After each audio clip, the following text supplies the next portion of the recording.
छोटी बेटी थी जिसका नाम था सुमन। अपनी कोई जमीन नहीं थी, इसलिए वह दूसरों की जमीन पर खेती करता और जो कुछ पैसे मिलते उससे अपने घर का गुजारा करता था। पिछले कुछ दिनों से हरिया को गांव में कहीं भी काम नहीं मिल रहा था, जिससे वह बहुत परेशान था। कुछ कमा के लाए हो या नहीं? घर में खाने के लिए और कुछ नहीं बचा है, बस थोड़े से दाल चावल बचे थे, उसकी मैंने खिचड़ी पका दी है। पिछले कई दिनों से गांव में कोई काम नहीं मिल रहा है। लोगों का कहना है कि अभी इस महीने उनके पास करवाने को कोई काम नहीं है। जब फसलों की कटाई शुरू होगी तब काम मिलेगा। अब मैं तो यह सोचकर परेशान हूं कि इस महीने अगर कोई काम नहीं मिला तो सबके खाने पीने का जुगाड़ मैं कैसे करूंगा।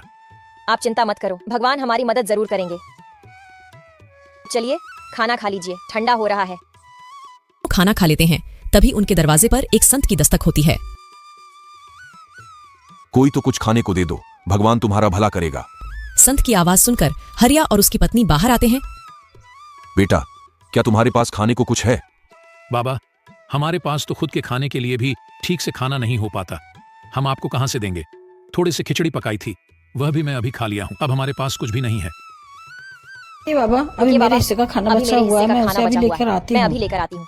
पर सरला, तुम अगर यह खाना बाबा को दे दोगी तो तुम क्या खाओगी? बर्तन में तो बस थोड़ी से ही चावल बचे हैं।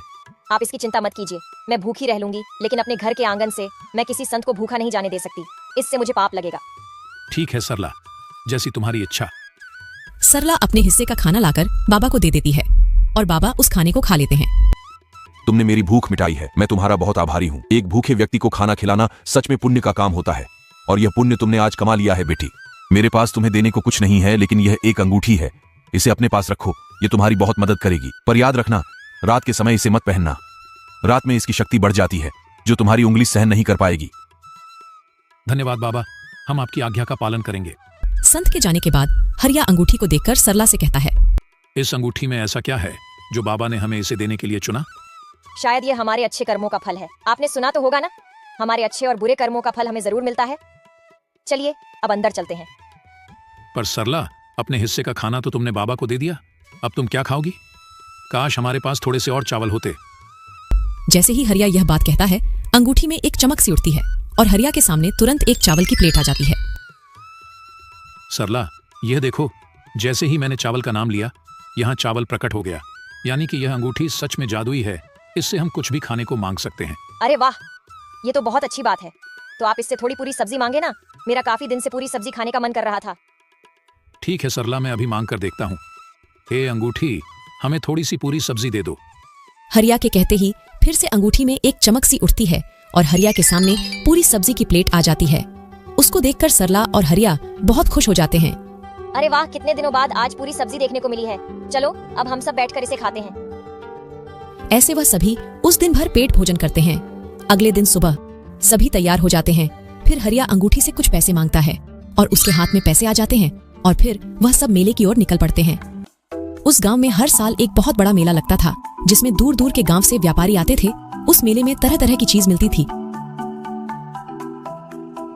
पापा, वहाँ देखो गुड़िया की दुकान, मुझे गुड़िया दिला दो ना। भैया जरा ये वाली गुड़िया दिखाना। ये लो मेरी प्यारी गुड़िया, ये तुम्हारे लिए। पापा, ये तो बहुत ही सुंदर गुड़िया है। भैया कितना दाम है इस गुड़िया का? जी 50 रुपए। ये लो भैया इस गुड़िया के पैसे। सरला, तुम भी अपने लिए कुछ पसंद कर लो। वहाँ देखो कितनी सुंदर साड़ी की दुकान है, चलो वहाँ से तुम्हारे लिए साड़ियाँ भी पसंद करते हैं। भैया जरा वह वाली साड़ी दिखाना। अरे भैया, वह साड़ी बहुत महंगी है, तुम उसे नहीं खरीद पाओगे, कोई सस्ती सी साड़ी देख लो इनमें से। नहीं भैया, हमें वही साड़ी देखनी है, आप वही साड़ी दिखाओ। सरला, तुम्हें ये साड़ी कैसी लगी? ये साड़ी तो बहुत अच्छी है, पर महंगी भी बहुत होगी। सरला, तुम इसकी चिंता मत करो, बस तुम ये बताओ तुम्हें ये साड़ी पसंद तो है ना? हाँ जी, साड़ी तो बहुत पसंद आई। भैया इस साड़ी का क्या दाम है? यह 1500 की साड़ी है। ठीक है भैया, ये लीजिए 1500 और ये साड़ी हमारे लिए पैक कर दीजिए। हरिया साड़ी को खरीद लेता है। हरिया ने उस मेले में से और भी काफी सारे सामान खरीदे। इस मेले में रामचंद्र के 2 नौकर मोहन और प्यारे भी आए हुए थे। रामचंद्र गांव का सबसे अमीर सेठ था और मोहन और प्यार उसके नौकर। जब मोहन और प्यारे ने हरिया को बहुत सारा सामान खरीदते हुए देखा तो वे दोनों आश्चर्य में हो जाते हैं। मोहन, ये देख, ये तो वही हरिया है ना जो अक्सर अपने गरीबी पर पूरे गांव घर में रोता रहता है। ये देख कैसे सामान खरीद रहा है, आखिर इसके पास इतने सारे पैसे कहां से आए? हाँ प्यारे, यह तो वही गरीब किसान हरिया है। अभी 2 दिन पहले ही तो यह सेठ जी से काम मांगने आया था, पर सेठ जी ने इसे काम देने से मना कर दिया था। चल उसी से पूछ कर देखते हैं। दोनों हरिया के पास आते हैं। और भाई हरिया, कैसी चल रही है खरीदारी? लगता है बहुत सामान खरीदा है आज। हरिया जादुई अंगूठी की बात को छुपाते हुए कहता है, नहीं भाई, बस वह थोड़ा बहुत घर के लिए सामान है बस, और कुछ नहीं। अच्छा हरिया भाई, तुम तो 2 दिन पहले तो सेठ जी से काम मांग में आए थे ना? लगता है तुम्हें कहीं पर काम मिल गया है। हाँ भैया, कहीं और काम मिल गया था तो बस उसी से बच्चों को मेला घुमाने ले आया। अच्छा हरिया भाई, तुम करो खरीदारी, हम चलते हैं। दोनों नौकर वहां से चले जाते हैं। हरिया का परिवार मेला घूमने के बाद घर आ जाता है। आज उनके परिवार के चेहरे पर अलग ही चमकते सभी बहुत खुश थे। इस तरह हरिया के दिन हंसी खुशी गुजर रहे थे। हरिया ने अंगूठी की मदद से अपने घर के हालातों को सुधार लिया और अंगूठी से कुछ पैसे मांगकर गांव में उसने एक कपड़े की दुकान खोली। दुकान खोलने के साथ ही हरिया की दुकान चल पड़ी।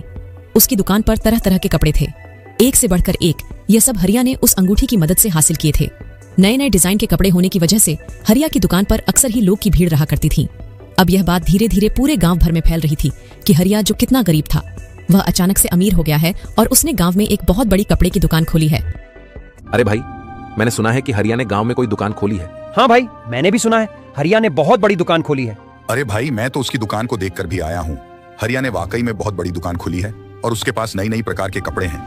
अच्छा, आखिर ये कैसे हुआ? हरिया के पास दुकान खोलने के लिए इतने पैसे आए कहाँ से? भाई इस बारे में तो मुझे नहीं पता, बस मुझे इतना ही पता है कि उसमें गांव में एक बहुत बड़ी कपड़े की दुकान खोली है। हे भगवान, काश मेरे पास भी इतने पैसे होते तो मैं भी अपना कोई छोटा सा कारोबार खोल लेता।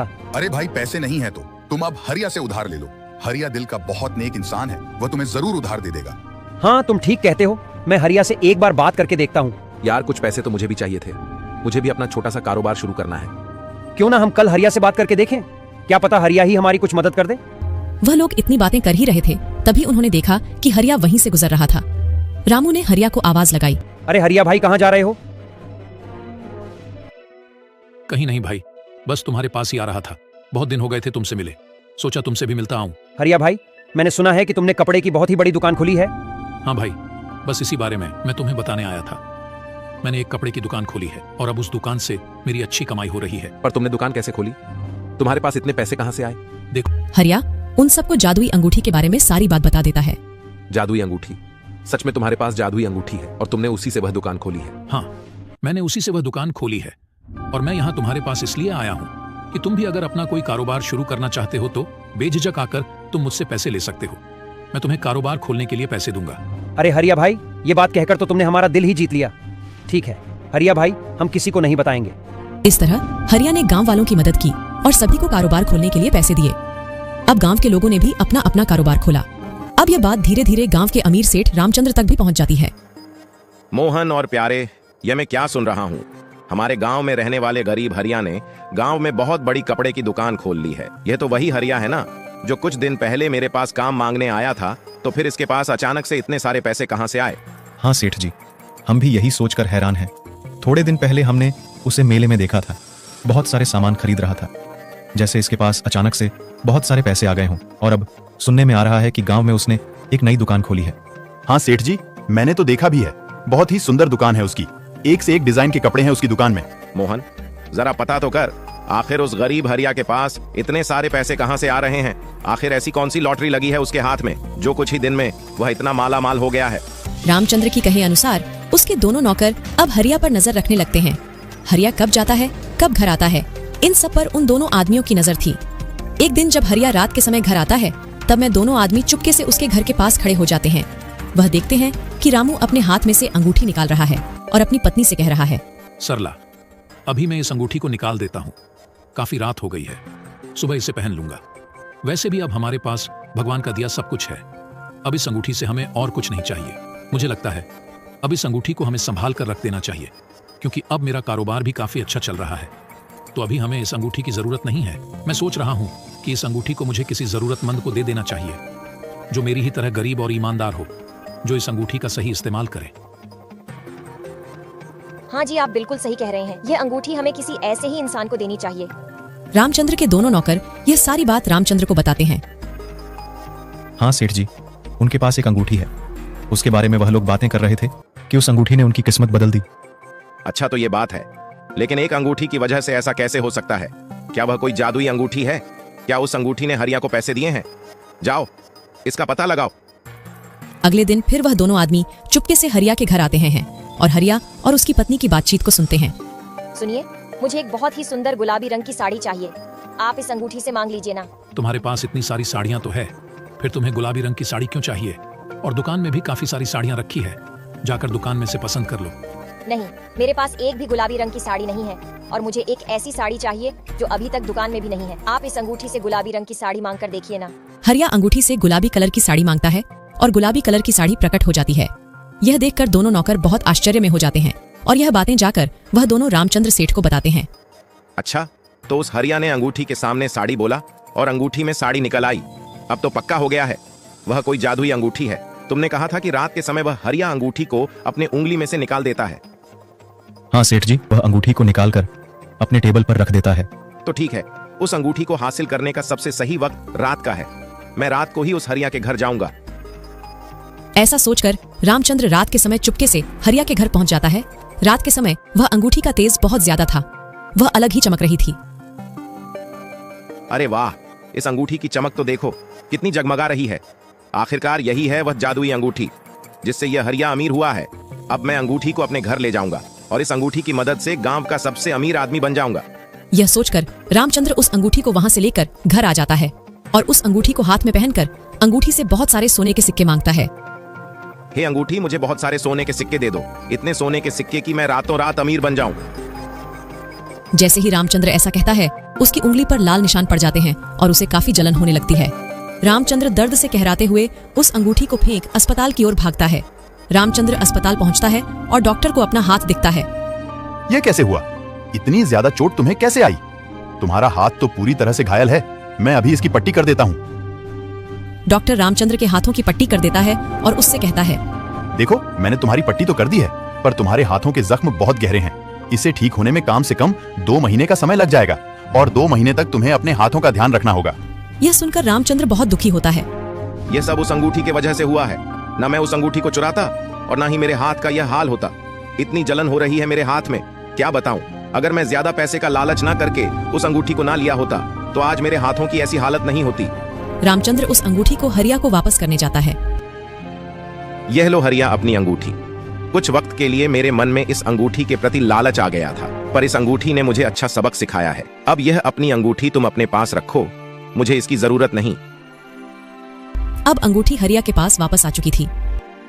सरला, अब वक्त आ गया है कि इस अंगूठी को किसी ऐसे व्यक्ति के हाथ में दिया जाए जिसको इसकी बहुत जरूरत है।